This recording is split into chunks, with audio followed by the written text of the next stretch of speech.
रहमान और आप देख रहे हो न्यूज़ मोबाइल वाणिता। हम इस समय उत्तर पूर्वी दिल्ली के गोल चक्कर एक पार्क के अंदर मौजूद हैं। उस पार्क का नाम भी पूछेंगे और मामला ये भी पूछेंगे कि क्या है भला कि करोड़ों रुपए से भी ऊपर की संपत्ति लेकर के यानी कि यहाँ से फरार हो चुका है और दिल्ली पुलिस ने इसमें से कुछ लोगों के खिलाफ मुकदमे भी दर्ज कर लिए हैं। अब हम बात करेंगे, हमारे साथ में एक भाई हैं, उनसे हम बात करेंगे क्या पूरा मामला है। सर क्या नाम है आपका? मेरा नाम एडवोकेट मनोहर लाल है। अच्छा मनोहर लाल जी, बहुत बहुत शुक्रिया, धन्यवाद आपका। क्या पूरा मामला है बताएंगे आप? सर ये एक यमुना विहार नॉर्थ ईस्ट दिल्ली में यमुना विहार है, वहाँ पे एक श्री कृष्णा कोऑपरेटिव सोसाइटी के नाम से एक रजिस्टर्ड सोसाइटी है, पिछले 40 सालों से काम कर रही है। उसमें उनके फादर साहब हैं, राधा रमन वर्मा हैं, आलोक वर्मा जी हैं, उनके बेटे हैं, दूसरे बेटे मनीष वर्मा, बहुत सारे लोग हैं। फैमिली की सोसाइटी बना रखी है। उन लोगों ने गरीब लोगों का पैसा इकट्ठा करा है एफडी के नाम पे, सीडी के नाम पे, आरडी के नाम पे। और पैसा इकट्ठा करने के बाद में जब एफडी मैच्योर हुई और मैच्योरिटी के बाद में पैसा देने का नंबर आया तो वो पैसा दे नहीं रहे यहाँ से, बल्कि इवन अपना मकान यहाँ वाला जो नोएडा ये यमुना विहार में मकान था अपना, वो बेच के, सोसाइटी की प्रॉपर्टी थी वो बेच के ये लोग सब लोग नोएडा शिफ्ट हो गए। और अभी ये भी पता चल रहा है कि ये अपना यमुना विहार में जो किराए की प्रॉपर्टी पे सोसाइटी चल रही है उसको भी खाली करने के उसमें है मूड में, धीरे धीरे वहाँ से सामान निकाल रहे हैं। अब कल को ये भाग गए तो हम किसे पकड़ेंगे, जबकि ये सोसाइटी रजिस्टर्ड है RCS से, register of cooperative society, cooperative ministry Delhi government से रजिस्टर्ड है। इसका रजिस्ट्रेशन नंबर है 800U 1988। दिल्ली गवर्नमेंट के नॉर्म से काम करती है, ऐसा कुछ नहीं है कि इनकी अपनी प्राइवेट प्रॉपर्टी है। इसके बावजूद भी पब्लिक का पैसा लेके भागे। ये कितने टाइम से इन्होंने लगभग यहाँ बैठे हुए थे? ये 1988 से हैं। 1988 में रजिस्टर्ड हुई थी, 800U इसका नंबर है। और स्टार्टिंग में गोपालपुरी से करी थी, गोपालपुरी से शिफ्ट हुई यमुना विहार में, यमुना विहार से आज ये करोड़पति अरबोपति हो गए। और उसके बाद यहाँ से भी इनका पेट नहीं भरा तो अब ये ग्रेटर नोएडा सेक्टर 63 वहाँ शिफ्ट हो गए। अच्छा, ये फ़ोटो जो फ़ोटो इनके बहन जी के हाथ में है, इस फोटो को देखते हुए ये क्या आलोक वर्मा जी का फोटो है, नीचे मोबाइल नंबर है, ये आलोक वर्मा, ये चेहरा आप दिखाना चाहते हो सोशल मीडिया के माध्यम से कि ये वो व्यक्ति है जिसने इतना लंबा चौड़ा फ्रॉड किया है। और यहाँ 20 से लेकर के 70-80 साल तक के लोग हैं जिनके साथ में फ्रॉड हुआ है। और मैं उनसे कहना चाहूँगा, जो बताया गया था मुझे कि वो कौन है जिनकी पूरी जीवन की कमाई इसके अंदर चली गई। मैं उनको एक बार कहना चाहूँगा, जी हैं हमारे, ये क्या नाम है, SD पांडे साहब हैं। इनका बहुत मोटा पैसा है, बहुत पैसा है। आराम से बता दो जी, क्या कहना चाहेंगे सर? मेरा नाम सत्यदेव पांडे है। मुझे भारत सरकार से कि राजभाषा विभाग से क्लास 1 अफसर के रूप में मैं रिटायर हुआ हूँ जी। मुझे भारत सरकार से 48 लाख रुपए मिले थे जी। मेरी पत्नी सीनियर सेकेंडरी स्कूल गोकुलपुरी के अंदर सीनियर योगा टीचर थी, 42 लाख रुपये उनको मिला था। टोटल हम पति पत्नी को 90 लाख रुपये मिला और 93 लाख रुपए के करीब हमारा इसके अंदर प्रिंसिपल अमाउंट है। और बाकी सब मिलाकर 1 करोड़ 45 लाख 18,613 रुपये का हमने ये जो है डिविजनल कमिश्नर जो है उनके ऑफिस में रिपोर्ट किया है। और टोटल मिलाकर हमारा जो कुल पैसा है जो कि 2028 के अंदर 27 में पूरा होगा, जिसको कि जमा किए हुए हमें 3 साल हो चुके हैं, वो मिलाकर हमारा 62 लाख के करीब था। तो उसका आधा 31,03,000 रुपये बनता है टोटल मंथ।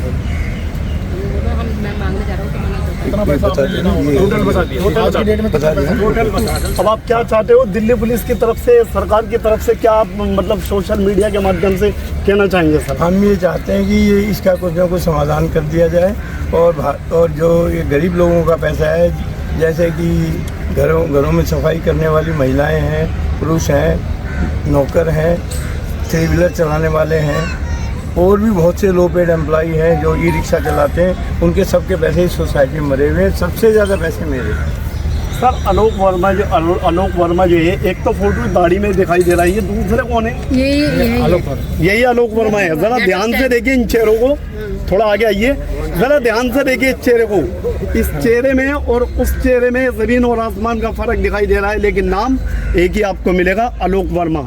सतर्क रहें। ये दिल्ली पुलिस लगातार साइबर क्राइम को लेकर के आप लोगों को जागरूक करती है, लेकिन कहीं ना कहीं आलोक वर्मा जैसे लोग समाज में रह के इस तरीके से करते हैं कि लोगों की रूट और जब निकलती है, जब लोग मरते हैं, लेकिन उससे पहले ये आलोक वर्मा जैसे लोग लोगों को जिंदा ही जला देते हैं। प्रॉपर्टी के नाम पर घोटाला, साइबर ठगी के नाम पे घोटाला। ज़रा और जानकारी लेते हैं कि आलोक वर्मा जी ने और अपनी संपत्ति कहाँ पे बनाई है और कहाँ पे इन्होंने अपने मामला कर रखे हैं। सर कहना बताना चाहिए कुछ? हाँ, मेरा नाम महाराज सिंह है जी, और मेरे भी 15 लाख रुपए मैंने एफडी नगद इनके यहाँ जमा करी है जी। हाँ, और इन्होंने 12% के हिसाब से मेरे से जमा करवाई थी और बाद में फिर 9% देना शुरू करा और 9% भी बंद कर दिया। तो आज हम सभी पीड़ित लोग परेशान हैं। या आलोक वर्मा इसका सेक्रेटरी जब से सोसाइटी बनी और आज तक आलोक वर्मा रहा, और इन्होंने प्री प्लानिंग करी। प्री प्लानिंग के तहत आर वर्मा को ने रिजाइन दिया इस सोसाइटी से, जब यहाँ घपला किया, और घपला करने के बाद नोएडा में 300 गज की कोठी इसने बनाई और ज्वेलरी का शोरूम बनाया, और यहाँ इस सोसाइटी का दिवाला निकाल कर ये वहाँ चले गए। और यहाँ जो सोसाइटी है, इन तड़पते हुए लोगों को, इन पीड़ित लोगों को, इन मरते हुए लोगों को यहाँ छोड़कर चले गए। ये मैं फोटो आपको दिखा रहा हूँ। इस फोटो में आप देखिए किस तरह की ये जिंदगी जी रहे हैं। आज अगर हम अपने आप को देखते हैं तो हमें रोना आता है, क्योंकि हमारी जीवन भर की कमाई इनके वहाँ चली गई। अब ये पूरी जीवन जो किया था पांडे जी ने, वो सारा इनके यहाँ जमा कर दिया। और हमारे जैसे बुजुर्ग हमने भी इसलिए जमा किया था कि हम अपने जो बहू बेटे हैं उनके सामने हाथ ना फैलाएं और इसका इंटरेस्ट हमें मिलता रहे, कुछ किराए से हमारा गुजारा हो जाए। तो अब जो जितने भी बुजुर्ग लोग हैं, उन्होंने, किसी ने अपनी बेटी की शादी के लिए किया, किसी ने अपने मकान के लिए किया। तो इस तरीके से लोगों ने वहाँ पर पूंजी जमा की। और लोग जो फंसे वो इसलिए फंसे कि सोसाइटी 35 साल पुरानी थी और सरकार से रजिस्टर्ड थी। जब सरकार से रजिस्टर्ड थी तो लोगों को विश्वास जमा कि ये सोसाइटी सरकार से रजिस्टर्ड है, हमारा पैसा मरेगा नहीं। और दूसरा विश्वास ये जमा कि 35 साल पुरानी थी। पहले 2020-19 से पहले इनका लेन देन सही था। तो जो मेरा साथ उस टाइम लोगों के साथ सही हुआ, तो उन्होंने अपना पैसा, अपने रिश्तेदारों का पैसा, अपने मिलने वालों का पैसा उनको भी लाकर यहाँ जमा करवा दिया। क्योंकि बैंक में 6% 7% का ब्याज मिलता है और यहाँ 12% का ब्याज मिलता है। तो लोगों को विश्वास था कि हमारे पैसे मरेंगे नहीं। आज हमारे विश्वास को ठेस पहुँची है, हमारे विश्वासघात हुआ है। तो हम ये चाहते हैं सारे पीड़ित कि इस आलोक वर्मा को अरेस्ट करा जाए, पुलिस इस पे सख्त से सख्त कार्रवाई करी जाए। ये सब तो मोहरे हैं, असली जो मेन कारण है वो है आलोक वर्मा। उसकी संपत्ति को अटैच करा जाए, उसकी संपत्ति को नीलाम करा जाए और इन पीड़ितों के पैसों को वापस में बांटा जाए और इन लोगों का पैसा दिलवाया जाए। अच्छा सर, एक बात मैं कहना चाहूँगा आपसे, आपने बताया कि नोएडा में इसने अपना ऑफिस बना रखा है। कहाँ पर वो ऑफिस है और कितने गज में वो बना रखा है, कितने माले का वो बना रखा है? कैमरा मैन से मैं कहना चाहूँगा जरा ये थोड़ा सा जूम करके दिखाइए। एक मिनट में और कहना चाहूँगा, अब जो ईशा ज्वेलर्स के नाम से दुकान है, 300 गज की, 300 गज का ये मकान है। और इस मकान के साथ साथ जो वहाँ हिमालय प्राइड बिल्डिंग जो बनती है, उसमें 2 फ्लैट ऊपर और 1 फ्लैट नीचे, और उसके अलावा भी ना जाने कहाँ कहाँ इसने अपने पैसे को प्रॉपर्टी में लगा रखा है। तो उन सब की जांच होनी चाहिए और उन सब का भी रिकॉर्ड जो है वो मिलना चाहिए। उन सब के एड्रेस हम इकट्ठा कर रहे हैं और सबूत के साथ पुलिस में और कोर्ट में उनको पेश करेंगे और सारी उनको अरेस्ट कराएंगे और अटैच कराएंगे प्रॉपर्टी। और हमें शक है कि विदेश में भाग जाए इसके लिए कुछ, और हमें ये भी डर है क्योंकि इस पर पैसा गरीबों को देने के लिए पैसा नहीं है और अपनी ऐश और आराम की जिंदगी के लिए इसके पास पैसा है। इसके बच्चे कौन से स्कूल में पढ़ते हैं? Benefit university. Bennett university Bennett university में भाई इसके बच्चे पढ़ते हैं। और हमें ये डर है इसी के साथ साथ इनके पास अपना पैसा है, कहीं ये नोएडा और दिल्ली को छोड़कर कहीं विदेश ना भाग जाए। तो उसमें जल्दी से जल्दी कार्रवाई हम करवाना चाहते हैं। और हमारी RCS से भी रिक्वेस्ट है, अपराध शाखा से भी रिक्वेस्ट है और यहाँ DM साहब से भी रिक्वेस्ट है कि हमारे इस मसले में जल्दी से जल्दी कार्रवाई करके इन पीड़ितों को न्याय दिलवाएं। हमारे साथ एक बुजुर्ग और भी है, हम उनसे भी बात करेंगे और पूछेंगे कि मामला तो काफ़ी वाकई एक गंभीर के रूप में दिखाई दे रहा है। ज़रा ये बच्चों पे नज़र मारिए और मैं कैमरा मैन से कहना चाहूँगा कि ये बच्चे देखिए, मैं जहाँ इन्होंने नोएडा में ऑफिस खोला है, मैं नोएडा पुलिस से भी कहना चाहूँगा कि इन पे नज़र रखिए और इनके पासपोर्ट वहाँ से भी कहीं ना कहीं जब्त करने का काम करना शुरू करें। हमारे साथ में एक भाई हो रहे हैं, हम उनसे ही बात करेंगे। सर क्या नाम है आपका? मेरा नाम सोनम सिंह रावत है और मैं इस सोसाइटी से करीबन 5-6 साल से जुड़ा हुआ हूँ जी। सोसाइटी पहले बहुत अच्छी चल रही थी, मगर बीच में इन्होंने अभी 3-4 साल से जो राधा रमन वर्मा है इस सोसाइटी के प्रधान, इन्होंने प्री प्लानिंग करके लोगों का पैसा इकट्ठा कराया, लोगों को विश्वास दिलाया, बीच में लोगों को पैसा देते रहे ताकि लोगों को विश्वास हो जाए कि ये अच्छी सोसाइटी है और पीछे चली भी है। मगर इनकी प्लानिंग का किसी को पता नहीं था। जब इनके पास बहुत सारा पैसा करोड़ रुपए हो गया, मुझे लगता है 20-25 करोड़ रुपए हो गया, तो इन्होंने उसके बाद लोगों की जो मैच्योरिटी अमाउंट था उसको देने से इनकार कर दिया। मेरा अपने 20 लाख रुपए मेरी रिटायरमेंट का पैसा जमा है इनके पास, जिसका ब्याज सहित आज की डेट में कोई 28 लाख रुपए बनता है। मुझे वहाँ से अभी एक पैसा नहीं मिला मैच्योरिटी का। और इसी तरह से बहुत सारे लोगों का पैसा है और ये दे नहीं रहे हैं, धमकी देते हैं कि आप कोर्ट में चले जाओ, ये कर दो, वो कर दो, मुझे गोली मार दो, और वहाँ से लोगों को भगाते हैं इस तरह से। अब सोसाइटी की हालत यह है कि वहाँ पर कोई भी ना तो एम्प्लॉय है ना कोई, ये जाते हैं और पता नहीं होता, तो लोगों का पैसा मर रहा है। और हमें विश्वास वो है, शंका है ये कहीं भाग न जाए। इनका बेटा जो आलोक है, इससे पहले इन्होंने इसको सेक्रेटरी बनाया और इसके सेक्रेटरी काल में ये सारा घपला हुआ, ऐसा हमें अंदेशा है। उसी ने सारा पैसा बताते हैं कि प्रॉपर्टी में लगा रखा है, नोएडा में फ्लैट ले रखे हैं, 300 गज में कोठी बना रखे हैं, लग्जरी कारें ले रखे हैं, उनके बेटे बड़े हाई फाई स्कूल में पढ़ रहे हैं और अपनी ऐशो आराम की ज़िंदगी ये लोग बिता रहे हैं। और हम लोग अपने दर दर इस पैसे के लिए ठोकरे खा रहे हैं। और हमारा इस माध्यम से, आपके इस चैनल के माध्यम से ये निवेदन है कि दिल्ली पुलिस EOW में भी हमारी कंप्लेंट है और रजिस्टर्ड सोसाइटी में भी कंप्लेंट है, वो लोग कार्रवाई करें, इनका पासपोर्ट जब्त किया जाए ताकि यही लोग भाग ना पाएँ और हम लोगों का पैसा वापस मिलने में हमें सहायता मिले। धन्यवाद। एक महिलाएं हमारे साथ, वो भी कुछ न कुछ इसी मामले से जुड़े।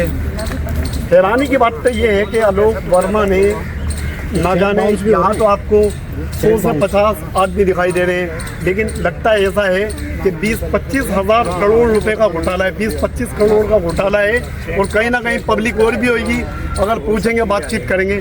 एक महिला है, उनसे बात करते हैं, क्या मामला है, बताइए मामला क्या है। सर कोई हमारे भी पैसे हैं जी। किसके ऊपर पैसे? हाँ, FD कराई हुई है और कितने की? 3 लाख रुपए की है जी। और जैसे हर सीढ़ी होती थी जमा हुआ है 1 लाख रुपए के करीब।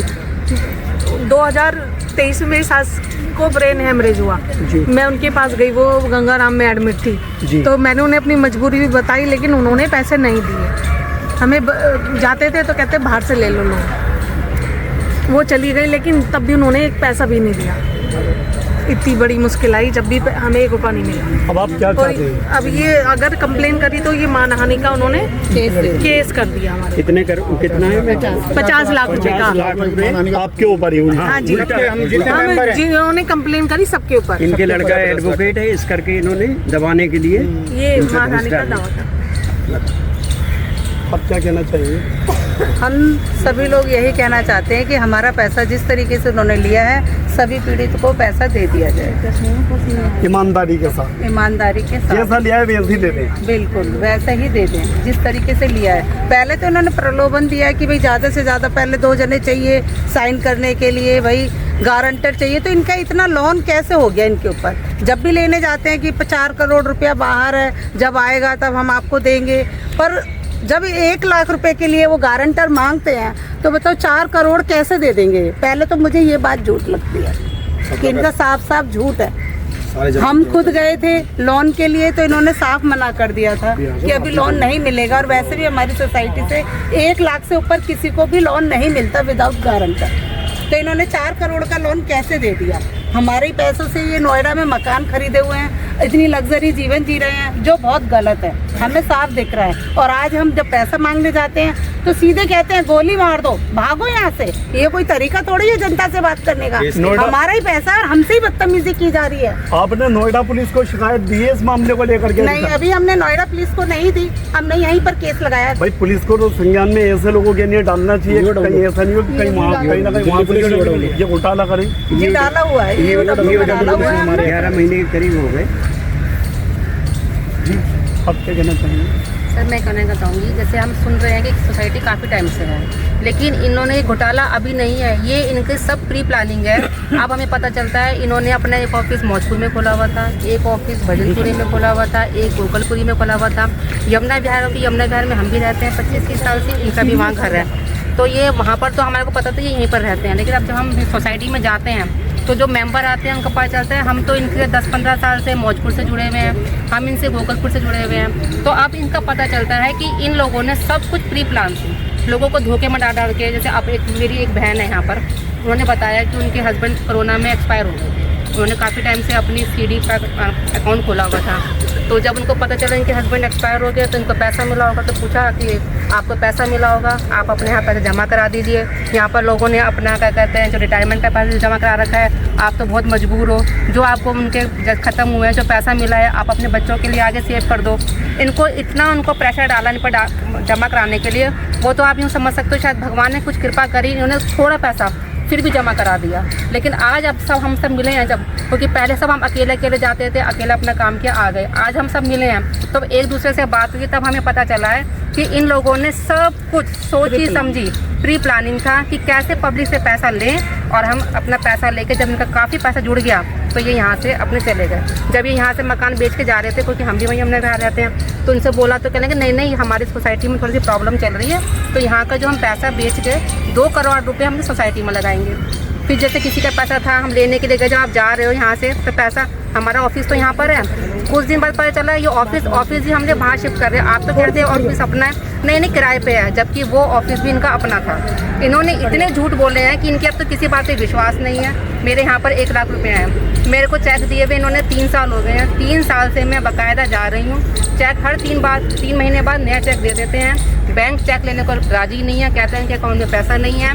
बैंक में जाओ तो वो मना कर देते हैं, ये पैसा इनके पास है नहीं है। जाके चक्कर काटते हैं, हम बहुत परेशान हो गए हैं। अब हम मनोहर लाल जी से और सुरेश शर्मा जी से मिले हैं, इनके तहत हम सब जुड़ के एक हुए हैं, और हमारे को पूरी उम्मीद है कि हमारा पैसा पूरा मिलेगा, और इस साजिश को हम लोग पर्दाफाश करेंगे और इनसे अपना पैसा हम लेकर ही छोड़ेंगे।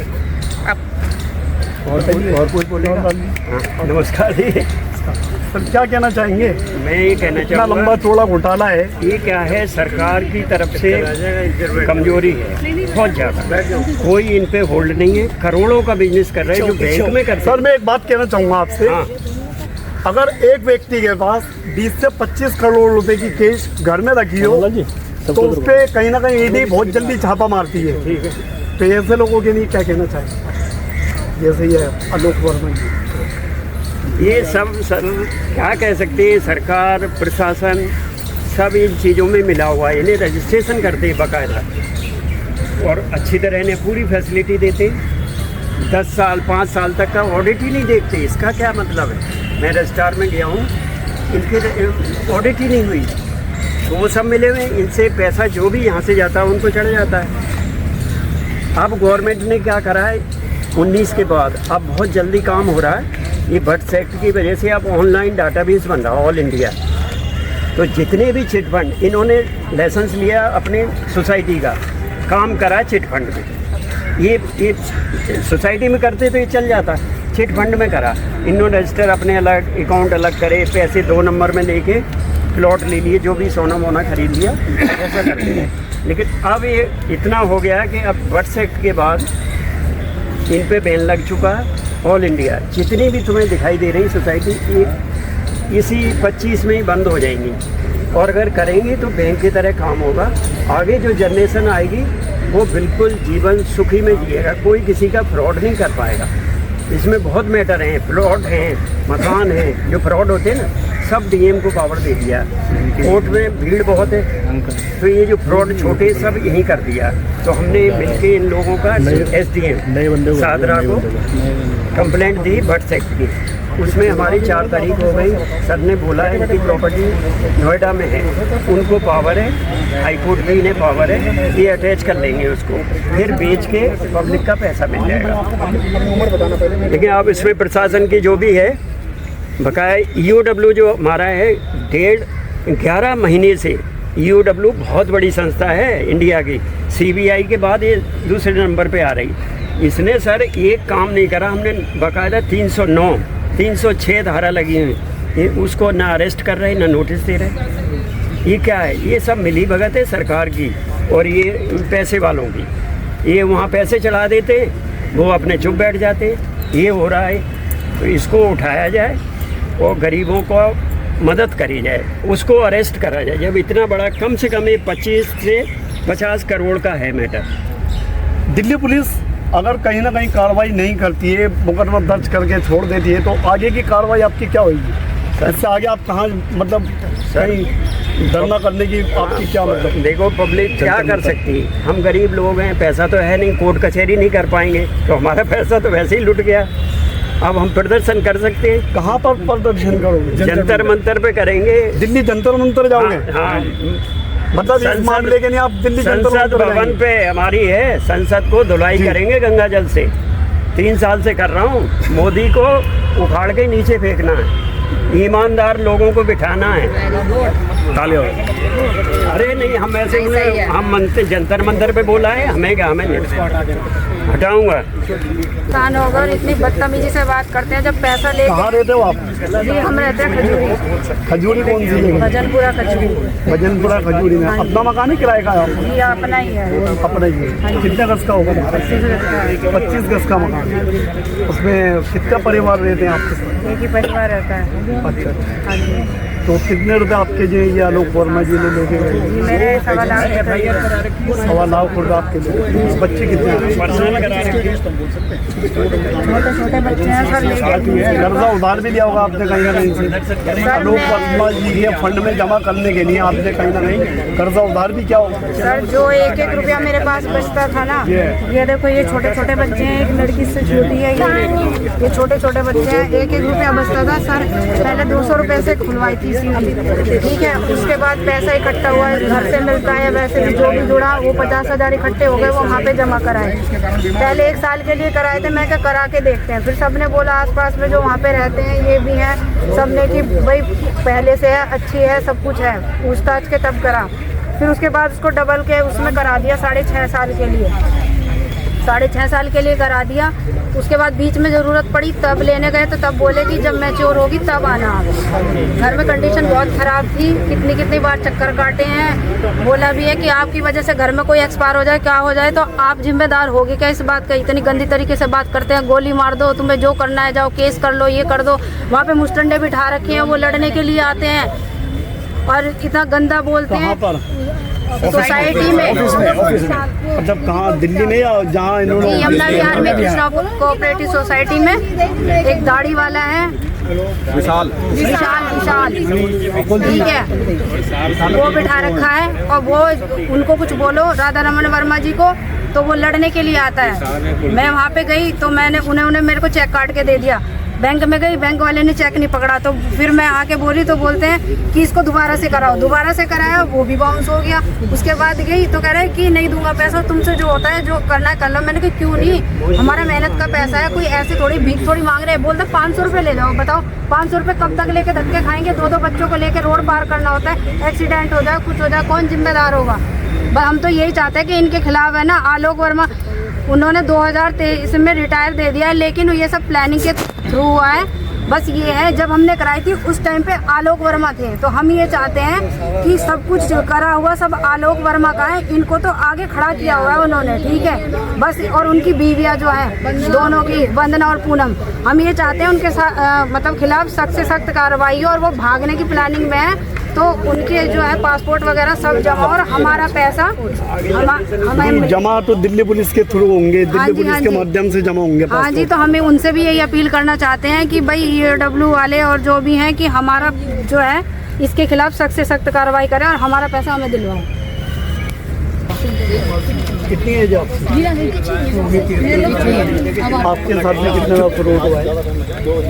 भाई फ्लूड क्या, मेरा करवा दो, 1.5 साल से चक्कर काट रहा हूँ, ना तो कोई वहाँ मिलता है। एक छोटा सा काम है वो भी नहीं करके दे रहे। इंटरेस्ट सर्टिफिकेट मांगा, उसे भी कहते हैं कि नहीं। मैंने कहा अपने पैड पे दे दो, नहीं दे रहे। 1.5 साल से पैसे मांग रहा हूँ, नहीं दे रहे। और बात करने फ़ोन उठाते ही नहीं है, क्या करें? मुझे कितना पैसा पैसा कितना है? 40 के करीब है। 40 लाख रुपये एक मुश्त दिए। 2 मेंबर हैं हम। कितना पैसा आपका? 40 लाख है। और इससे ज़्यादा क्या कहूँ, मैं पहले खुद बीमार हूँ, जिन्हें चढ़ नहीं सकता। 1.5 साल से उसे कहा भाई तो मुझे 10 लाख रुपए दे दे, मेरी FD सारी बंद कर दे, सब कुछ खत्म कर दे, दे दे। अब नहीं, अभी नहीं है। कभी उसका सितंबर का दे दिया, फिर जनवरी का दे दिया, फिर मार्च में दे दिया। क्या करें हार के। और मेरे से जो मान लो मेरे साथ कोई आदमी गया और यही होगा कोई खड़ा हुआ, इनकी विटनेस तक मैंने दी, आज तक इनका कोई पैसा नहीं देवा। मैंने तो कहा गवाह हो तो मेरा काट के इनसे वापस कर दो, कोई गलत कर रहा हूँ मैं। और मेरे जैसे पता नहीं कितने बीमार होंगे साथ में। अभी फिलहाल यहाँ कितने लोग मौजूद हैं?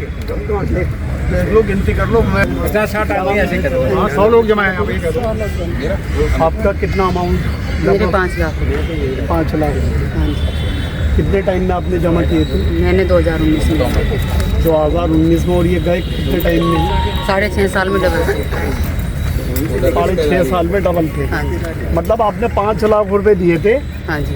और आलोक वर्मा जी हाँ का जी, उन्हीं ने स्टाफ, करी थी उनके द्वारा ये कहा गया था कि आपका इसका अमाउंट डबल होगा। और मैंने कराई थी, जब मैंने कहा था जरूरत पड़ने पर मैं बीच में तुड़वा सकती हूँ, तो उन्होंने कहा 8 दिन के अंदर आपकी FD जब आपको जरूरत पड़ेगी आप तुड़वा सकते हो। पर मेरे हस्बैंड बीमार हुए, मैंने चक्कर काटे पर इन्होंने मेरे को पैसे नहीं दिए। FD नहीं तोड़ी? नहीं, मैं बहुत चक्कर काटे पर इन्होंने मेरा कुछ नहीं किया। मैंने कर्ज पे पैसा लिया और अपने हस्बैंड का इलाज करा, आज तक मैं ब्याज भर रही हूँ, पर इन्होंने मेरे को पैसा नहीं दिया। आपके हस्बैंड की तबीयत खराब थी? क्या तबीयत उनकी खराब थी और कहाँ से आपने उनका इलाज कराया? सर प्राइवेट कराया। मेरे को ये था, ये जब भी जाते थे कि हम दे देंगे पैसा, आप ले लो। हमने सोचा, ले लिया हमने। हम आज तक ब्याज भर रहे हैं, पैसा अब भी नहीं मिला है और पैसा मिलने की उम्मीद भी नहीं है। पैसा देना होता तो ये सोसाइटी बंद क्यों करते? इनकी कश्मीरी गेट में शॉप थी, इनके हस्बैंड की, ये मेरी सिस्टर है, तो इन्होंने पैसा दिया था वहाँ पर। जब इनको ज़रूरत पड़ी, इनके ससुर की बहुत तबीयत खराब हुई, कैंसर था उनको, तो गए हम, मैं भी गई रिक्वेस्ट करने के लिए, सर इनको पैसे की ज़रूरत है, उसने नहीं दिया। उन्होंने इतना चक्कर काटा दिया। इनके हस्बैंड को भी, उनके उधर तो उनके फादर बीमार हैं, वो डिप्रेशन में आ गए। इनकी इतनी तबीयत खराब हो गई थी, उनके फादर का 2.5 साल डिप्रेशन की दवाई खिलाई अपने हस्बैंड को। हाँ, और आप भी जानते होंगे डिप्रेशन की प्राइवेट दवाई कितनी महंगी आती है। और आज भी वो सही नहीं है, काम धंधा उनका सारा बंद हो गया है और अपने ही पैसे देकर आज ये खुद सिर्फ पैसे जमा कराए थे, चलो अपने आगे बच्चों के लिए, लेकिन वो टाइम आया नहीं। जब पैसे जमा कराने गए थे, मैं भी थी, उन्होंने क्या करा, क्योंकि ये अकेली गई थी, ना इनका अकाउंट खोला, आलोक बैठा हुआ था और इन्होंने मुझे फ़ोन किया। जब मैं वहाँ गई ना, तो आलोक कहते मैं अच्छी तरह जानता हूँ आपको, लेकिन वो आलोक मुझे जानता नहीं है। पैसा जरूर लिया उसने, जानता नहीं था, ना इनका अकाउंट खोला, ना इनसे कोई डॉक्यूमेंट्स मांगे, सीधा है ना कोई गारंटर लिया, इनसे सीधा 5 लाख रुपए ले लिया। जैसे मैंने कहा इनके क्या कहते हैं आधार कार्ड नहीं है, कोई बात नहीं आप कल जमा करा देना, क्योंकि पैसा वो पकड़ चुका था। उसके बाद उसने और जो दोबारा इन्होंने गए हैं और 2 लाख की FD कराई हैं, पैसा सब ले चुके हैं, ना इनका कोई अकाउंट है, ना इनके पास पासबुक की कॉपी है। हर बार पैसा देते जाओ देते जाओ देते जाओ, और आज वो टाइम आ गया कि जब इनकी मैच्योर भी हो गई हैं FD, ना वो तोड़ने को तैयार है ना कुछ, और ये बहुत परेशान है, इनका परिवार बहुत परेशान है। मेरा नाम संगीता है और मैं भजनपुरे में रहती हूँ। मेरी भी एक FD है। मेरे हस्बैंड दिल्ली पुलिस में थे, कोविड में एक्सपायर हो गए थे वो, तो मैंने अपने बच्चे के लिए कराई थी कि वो कह रहे थे कि डबल हो जाएगी। मैंने कहा अंकल जी मुझे चाहिए 1-2 साल के अंदर। कह रहे ठीक है बेटा ले जाना। और अब मैं गई तो उन्होंने मना कर दी और मेरी सीढ़ी भी जमा है। कितने पैसे आपके जमा? मेरे भी 1.5 लाख के करीब है। सीडी किस चीज़ की जमा है आपकी? सीढ़ी जो 200 रुपये पर मंथ जो करते हैं वो स्टार्टिंग तो उसी से बच्चों की है। 2 खाते, एक मेरा है और मेरे अपने। ये चेहरे को, ये है आलोक वर्मा। देश की राजधानी दिल्ली में करी ठगी, उसके बाद नई जगह बनाया इन्होंने अपना नया मुकाम, नई जगह नोएडा उत्तर प्रदेश सिटी में इनका ये मुकाम बन चुका है। और दिल्ली पुलिस को कहीं ना कहीं अभी तक इस चीज़ के बारे में जानकारी नहीं है, और यदि है तो दिल्ली पुलिस कहीं ना कहीं इस पर सख्ताई से पेश आए। क्योंकि मैं इसलिए कह रहा हूँ, एक महिला हमारे साथ मौजूद है, वो भी किसी दिल्ली पुलिसकर्मी की पत्नी है, किसी की बेटी है, किसी की औलाद है। आइए दोबारा मैं उनसे बात करना चाहूँगा। जी, आपने जो बताया आपके हस्बैंड जो कोरोना टाइम में एक्सपायर हो गए थे, तो उसके बाद में आपने इनको मतलब पहले से ही जमा करना चालू किया था? वो सॉरी सर, मैं जब जाती थी तो वो कहते थे कि बेटा पैसा मिला होगा तुम्हें। मगर अंकल जी थोड़ा बहुत है, कह रहे यहाँ जमा कर दो और तुम्हें डबल मिलेगा। 1.5 लाख रुपया। हाँ जी, नहीं और भी कह रहे इन्होंने थे, कम ही वो तो लगाया मैं तो दे के मैंने तो कम ही दिया था। बाकी मेरी सीढ़ी है मेरे बच्चों की। मेरा लड़का MBA में MBA करने गया तो मैं अंकल जी मुझे ज़रूरत है, मुझे उसकी फ़ीस बन रही है 3-4 लाख रुपए। उन्होंने साफ मना कर दिया कि बेटा ये बीच में नहीं टूटेगा। शुरू में मुझे उन्होंने बोल दिया था कि जो तेरा इंटरेस्ट बनेगा वो भी और पैसे भी मैं दे दूँगा, और उन्होंने फिर मुझे दिए। अब जाते हैं ऑफिस बंद, कभी कहेंगे वो बैठा रखे हैं, वो कहेंगे बाबूजी नहीं है, बाबूजी रहेंगे तो वो कहेंगे वो नहीं। एक मुझे 15,000 का उन्होंने चेक दिया है, वो भी मेरा बाउंस हो गया, उसमें मेरे 266 रुपये कट गए। न जाने कितने वो चेहरे हैं जो आलोक वर्मा जैसे लोगों के साथ लगातार ठगी कर रहे हैं, और दिल्ली पुलिस की तरफ से, साइबर क्राइम की तरफ से लगातार ये लोगों को जागरूक किया जा रहा है कि आप लोग सतर्क रहें। लेकिन ऐसे लोगों से कहाँ सतर्क रहोगे जो अपना एक बड़ा ऑफिस खोल के बैठे हुए हैं, AC लगा रखे हैं, पंखे लगा रखे हैं, लोगों के बैठने उठने के लिए नाश्ते का सामान भी लगाते हैं वो लोग। और दिल्ली पुलिस ऐसे लोगों को नहीं पकड़ पाती है जो लोग घर में घुसकर चोरी करके जाते हैं। मैं सभी लोगों से कहना चाहूँगा अपने चैनल के माध्यम से, ऐसे लोगों से सतर्क रहें। और ये आलोक वर्मा नाम का जो व्यक्ति है, इससे भी कहीं ना कहीं सतर्क रहें, क्योंकि न जाना पता नहीं कितने लोगों को इसने ठगा होगा जो इस तरीके से लोग रोड पे आ चुके हैं। नॉर्थ ईस्ट दिल्ली से रहमान। आलोक वर्मा, आलोक वर्मा, हमारा पैसा, हमारा पैसा, आलोक वर्मा, आलोक वर्मा, RR वर्मा, RR वर्मा, हमारा पैसा, हमारा पैसा। विशाल कुलदीप का भी लो, ये भी है साले। विशाल